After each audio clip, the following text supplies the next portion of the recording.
down, yeah. I've been feeling so, I've been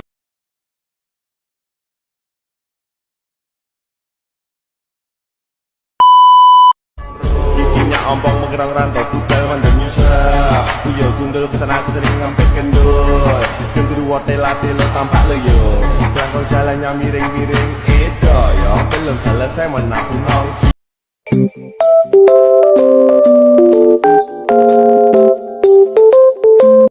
Assalamualaikum warahmatullahi wabarakatuh. Perkenalkan, nama saya Aisyah Kamini selaku pemateri pertama dengan NIM 22381092025. Poin yang pertama, di sini saya akan menjelaskan tentang materi manajemen kepemimpinan pendidikan Islam. Manajemen kepemimpinan pendidikan Islam adalah cara yang dilakukan pemimpin dalam memengaruhi, menggerakkan, memberikan motivasi, dan mengarahkan orang-orang dalam lembaga pendidikan agar pelaksanaan pendidikan dapat lebih efisien dan efektif dalam mencapai tujuan-tujuan pendidikan yang telah dirumuskan, yang dijadikan sesuai dengan kaidah-kaidah Islam. Seorang pemimpin pendidikan harus mempunyai beberapa karakteristik yang menyatu dalam dirinya baik secara pribadi, sosial, maupun susila.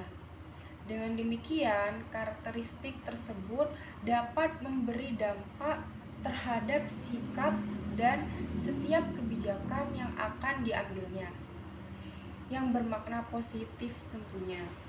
Poin yang kedua yaitu prinsip manajemen kepemimpinan pendidikan Islam. Prinsip manajemen kepemimpinan pendidikan Islam adalah keseluruhan proses memengaruhi, mendorong, mengajak, menggerakkan, dan menuntut orang lain dalam proses kerja agar berpikir dan bertindak sesuai dengan aturan yang berlaku dalam rangka mencapai tujuan yang telah ditetapkan. Prinsip ini dibagi menjadi 5, tetapi di sini saya akan menjelaskan satu saja, yaitu prinsip ikhlas, yaitu keikhlasan di dalam menunaikan segala pekerjaan yang diperintahkan Tuhan akan menambah kuat yang membaja niatnya. Niat yang telah bulat akan menjadi satu tekad. Kesatuan tekad ini akan menjelma menjadi suatu kekuatan batin yang sangat luar biasa. Sebagaimana Allah menginginkan Muslim untuk menjalankan tugas dengan penuh keikhlasan dan berdasarkan kompetensi teknis. Jauh dari tindak kezaliman, eksploitasi, dan komersialisasi jabatan, praktik suap, dan berkhianat. Dan itu juga sama saja dilakukan pada proses pekerjaan di dalam organisasi atau di kantor atau di organisasi pendidikan, harus menggunakan prinsip keikhlasan. Sekian dari saya, terima kasih. Assalamualaikum warahmatullahi wabarakatuh. Perkenalkan, nama saya Ika Krisdayanti dengan NIM 22381092021. Di sini saya akan melanjutkan pembahasan dari pemateri sebelumnya, yaitu nomor 2, prinsip jujur. Dalam konteks persekolahan ataupun pesantren, kejujuran menjadi prinsip yang sangat penting yang dimiliki oleh pimpinan madrasah, sekolah maupun pesantren. Mengapa demikian? Karena sifat jujur adalah salah satu sifat yang dimiliki oleh baginda Rasulullah SAW. Jujur adalah jati diri seorang Nabi Muhammad SAW yang membuatnya dikenal dan dipercaya di seluruh masyarakat Arab pada masa itu. Sifat jujur sangat penting dan harus dimiliki oleh setiap individu. Kejujuran itu sangat mahal. Kejujuran itu sangat mahal harganya karena kejujuran merupakan fondasi utama atas tegaknya nilai-nilai kebenaran dalam kehidupan. Karena jujur sangat identik dengan kebenaran. Hal tersebut yang membuat kejujuran menjadi sangat penting yang harus dimiliki oleh seorang pemimpin. Contohnya, apabila di sebuah lembaga pendidikan ataupun sekolah yang dipimpin oleh seorang yang berpegang teguh pada kejujuran, maka sekolah tersebut ataupun lembaga pendidikan tersebut mendapatkan hak sesuai dengan peruntukan yang diberikan kepadanya.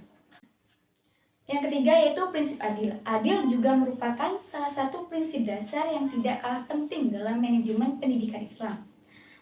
Menurut Abu Dinatan, ia berpendapat bahwasannya keadilan adalah sebuah istilah yang digunakan untuk menunjukkan pada persamaan atau bersikap tengah-tengah, atau bisa kita sebut dengan tawasud di antara dua perkara. Adil juga berarti tidak berat sebelah atau tidak memihak. Adil juga dapat dikatakan sebagai suatu sikap yang moderat. Berlaku adil adalah memperlakukan hak dan kewajibannya secara seimbang. Nah, sifat adil ini yang merupakan salah satu sifat yang penting yang harus dimiliki oleh setiap pemimpin. Contohnya, apabila sebuah sekolah atau lembaga pendidikan memiliki seorang pemimpin yang adil, maka sekolah ataupun lembaga pendidikan tersebut akan memiliki kultur yang kondusif bagi pengembangan kualitas di dalamnya. Mengapa demikian? Karena jika seorang pemimpin memiliki sifat adil, maka pemimpin tersebut tidak hanya menuntut haknya, tetapi juga akan melaksanakan kewajibannya sebagai pemimpin. Atau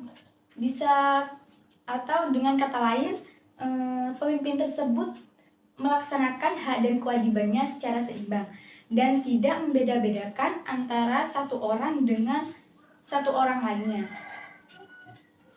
Demikian penjelasan dari saya, kurang lebihnya mohon maaf. Wassalamualaikum warahmatullahi wabarakatuh. Assalamualaikum warahmatullahi wabarakatuh. Kami mahasiswa IAIN Madura, Fakultas Tarbiyah, Prodi Bimbingan dan Konseling Pendidikan Islam, kelas B, kelompok 8, semester 2. Video ini untuk menyelesaikan tugas mata kuliah Manajemen dan Kepemimpinan Pendidikan Islam dengan dosen pengampu Khatibul Umam Eskom MT. Kami dari kelompok 8 terdiri 4 anggota yang masing-masing bekerja sama memenuhi tugas dengan judul materi prinsip-prinsip pendidikan Islam. Sebelum memasuki pembahasan lebih lanjut, izinkanlah kami untuk memperkenalkan diri. Yang pertama, Assalamualaikum warahmatullahi wabarakatuh. Perkenalkan, nama saya Ainul Karomi, NIM 22381091074, Prodi Bimbingan dan Konseling Pendidikan Islam, Fakultas Tarbiyah, IAIN Madura. 5. Tanggung jawab. Dalam prinsip manajemen pendidikan Islam, tanggung jawab terhadap amanah yang diembankan merupakan salah satu prinsip penting dalam membangun manajemen yang positif. Lepas tangan terhadap tanggung jawab akan melahirkan hasil ketidakpastian program yang ingin tercapai. Tanggung jawab dapat diartikan melakukan tugas dan kewajiban dengan sungguh-sungguh. Tanggung jawab juga berarti siap menanggung segala risiko atau atas perbuatan sendiri dalam prinsip manajemen pendidikan Islam. Contohnya, jika sebuah sekolah atau lembaga pendidikan memiliki pemimpin yang bertanggung jawab, maka sekolah tersebut mampu mencapai program dan cita-cita ideal yang diinginkan. Assalamualaikum warahmatullahi wabarakatuh.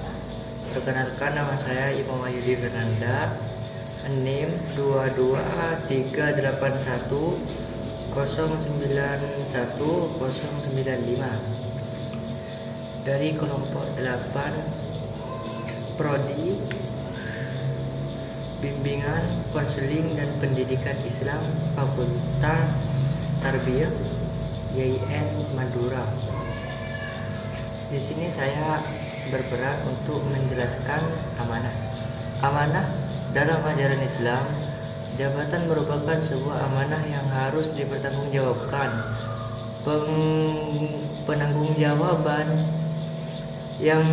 Penanggung-jawaban ini tidak hanya di dunia, melainkan sampai nanti di akhirat. Amanah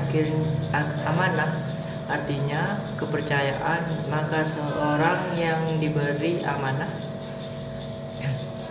adalah orang yang mendapatkan kepercayaan untuk memegang suatu tugas tertentu dalam sekolah atau lembaga pendidikan yang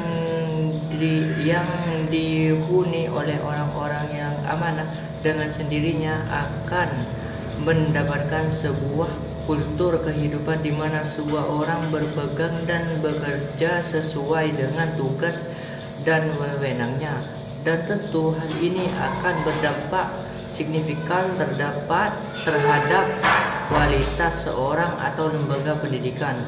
Dalam sebuah lembaga, jabatan merupakan sebuah amal yang harus dipertanggungjawabkan dalam sebuah lembaga pendidikan. Guru ataupun pemimpin sekolah memiliki prinsip bahwa pekerjaan dan tugas merupakan sebuah amanah. Contohnya, apabila sebuah sekolah ataupun lembaga pendidikan memiliki seorang pemimpin yang amanah, maka sekolah tersebut atau lembaga tersebut mendapatkan sebuah kultur kehidupan dan program sekolah akan lebih mudah diwujudkan. Kesimpulan, prinsip adalah asas dasar atau kaidah, yaitu pernyataan kebenaran fundamental yang menjadi pokok dasar pemikir atau melakukan kegiatan. Jadi prinsip-prinsip manajemen adalah asas dasar ataupun kaidah yang merupakan pernyataan atau kebenaran fundamental yang dijadikan sebagai pedoman dalam menjalankan tugas memimpin suatu usaha kerjasama untuk mencapai suatu keseimbangan yang setinggi-tingginya dalam proses pencapaian tujuan. Prinsip-prinsip dasar dari manajemen pendidikan Islam kurang lebihnya ada 5 prinsip, yakni ikhlas, jujur, amanah, adil, dan tanggung jawab, yang apabila setidaknya dari kelima prinsip tersebut dapat dimiliki oleh seluruh anggota masyarakat yang ada di sekolah, terutama oleh pimpinan sekolah, maka kualitas perkembangan dari sekolah atau lembaga pendidikan tersebut akan berkembang dengan baik. Sekian, terima kasih.